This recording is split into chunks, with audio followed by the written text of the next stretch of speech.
নমস্কার বন্ধুরা, কেমন আছেন সবাই? রেনবো কিচেনে আপনাদের সকলকে স্বাগত জানাই। আজকে আমি আপনাদের সাথে শেয়ার করব লাউয়ের কোপ্তা কারি। যারা লাউ খেতে অপছন্দ করে তারা যদি এই রেসিপিটা একবার খায় আঙুল চেটেপুটে খাবে, তারা বুঝতেই পারবে না যে এটা লাউয়ের রেসিপি। বাই দ্য ওয়ে, আমি মীরা, আপনারা দেখছেন রেনবো কিচেন। দেখুন, আমি এখানে অর্ধেক লাউ নিয়ে নিয়েছি। লাউটা ভালো করে ছুলে আমি টুকরো টুকরো করে কেটে নেব। দেখুন, আমি টুকরো করে কেটে নিয়েছি।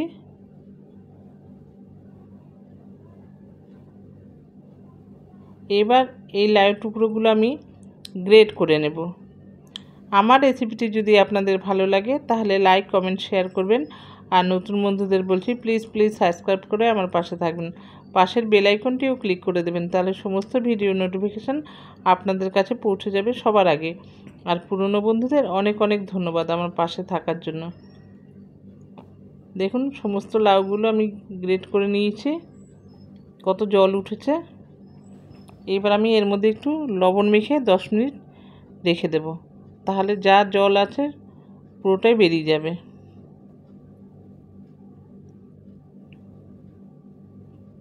ভালো করে মাখতে হবে।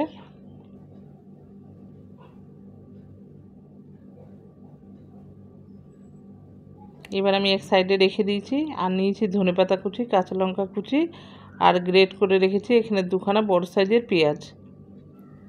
এবার 10 মিনিট হয়ে গেছে, আমি 10 মিনিট পর ফিরে এসেছি। এইবার এইভাবে চিপে চিপে লাউয়ের জলটা চিপে ফেলে দেব। দেখুন কতটা জল বেরিয়েছে। এই জলটা কিন্তু আমি ফেলবো না, এই জলটা রেখে দেব, পরে কাজে লাগবে। দেখুন, আমি আরেকবার চিপে চিপে এরকম রস বার করব, দ্বিতীয়বার। এখনও অল্প জল বেরোবে।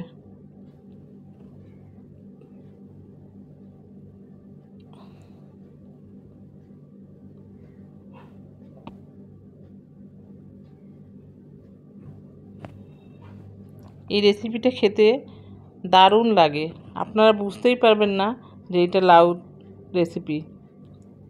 অপূর্ব খেতে, আপনারা অবশ্যই একবার ট্রাই করে দেখবেন, বেশ ভালো লাগবে। আমার তো ভীষণ ভালো লেগেছে। একটু বোঝা যাচ্ছে না যে এটা লাউয়ের তরকারি।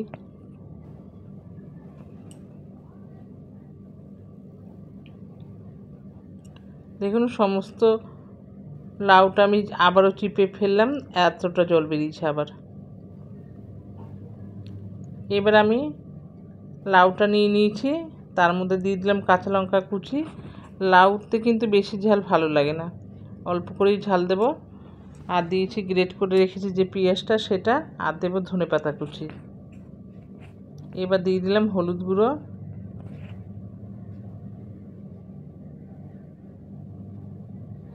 জিরে গুঁড়ো,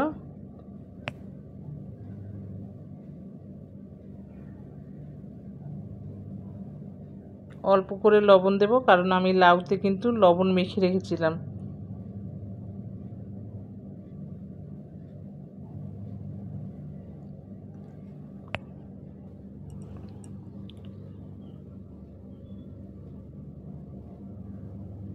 আর কালারের জন্য দিয়ে দিলাম একটু কাশ্মীরি লঙ্কার গুঁড়ো।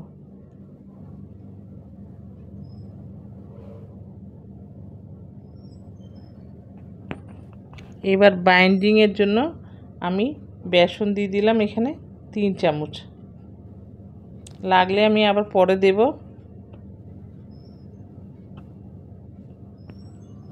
এবারে আমি সমস্ত কিছু খুব ভালো করে মেখে নেব।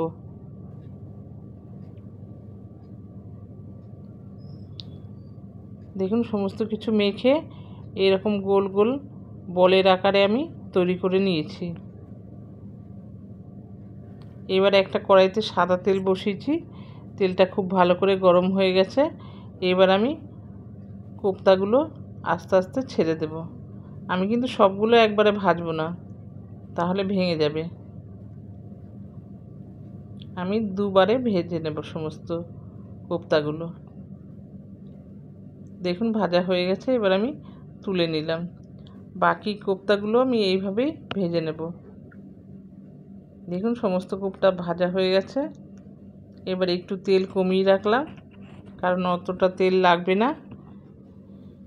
এবার এই তেলের মধ্যে আমি পেঁয়াজ কুচি দিয়ে দিলাম।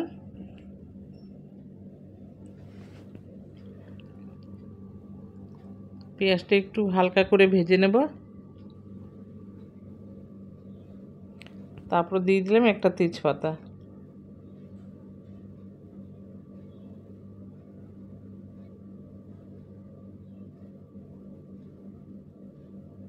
পেঁয়াজটা ভাজা ভাজা হয়ে গেলে তার মধ্যে একটা মশলা পেস্ট করে রেখেছি আমি মিক্সিতে, আদা, রসুন, কাঁচা লঙ্কা, টমেটো, সেই পেস্টটা দিয়ে দেব।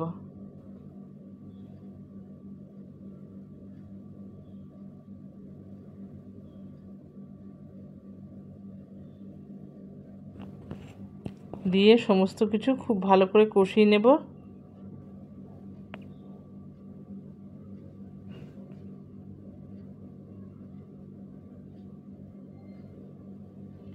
এবার মিক্সির বাটিটা ধুয়ে একটু জল দিয়ে দেব, কারণ গুঁড়ো মশলা দেব যাতে পুড়ে না যায়।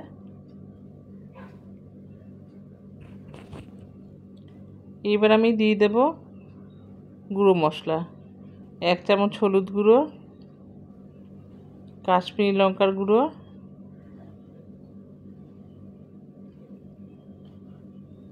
আর দেব জিরে গুঁড়ো।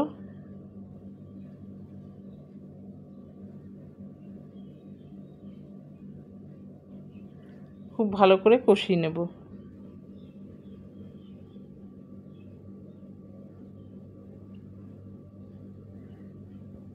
যতক্ষণ না তেল ছাড়বে আমি ততক্ষণ কষাতেই থাকব। এবার দিয়ে দিলাম স্বাদ মতো লবণ।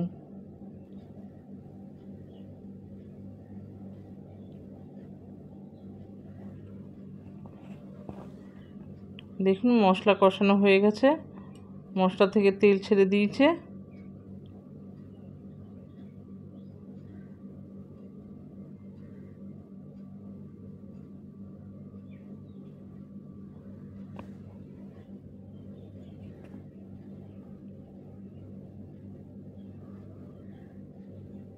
এবার আমি দিয়ে দেব লাউটা চিপে যে জলটা বেরিয়েছিল সেই জলটা এখানে দিয়ে দেব গ্রেভির জন্য।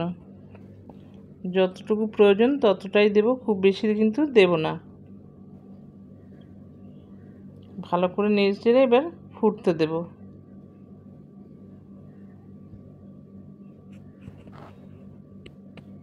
দেখুন ঝোলটা ফুটে গেছে। এবার আমি দিয়ে দিলাম 2টো কাঁচা লঙ্কা আর একটু গুড় গ্রেট করে রেখেছি, সেই গুড়টা দিয়ে দিলাম।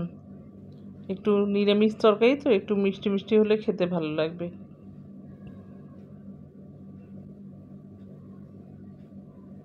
এবার আমি কোপ্তাগুলো দিয়ে দেব। খুব সাবধানে কোপ্তাগুলো দিতে হবে, আর কোপ্তাগুলো দিয়ে বেশি কিন্তু ফোটালে চলবে না, তাহলে গলে যাবে। ওপর থেকে এবার গরম মশলা গুঁড়ো দিয়ে ঢেকে রাখবো, তারপরে সার্ভ করে নেব। দেখুন আমি সার্ভ করে নিয়েছি। আবার দেখা হবে পরবর্তী ভিডিও। ভালো থাকবেন, সুস্থ থাকবেন। ধন্যবাদ।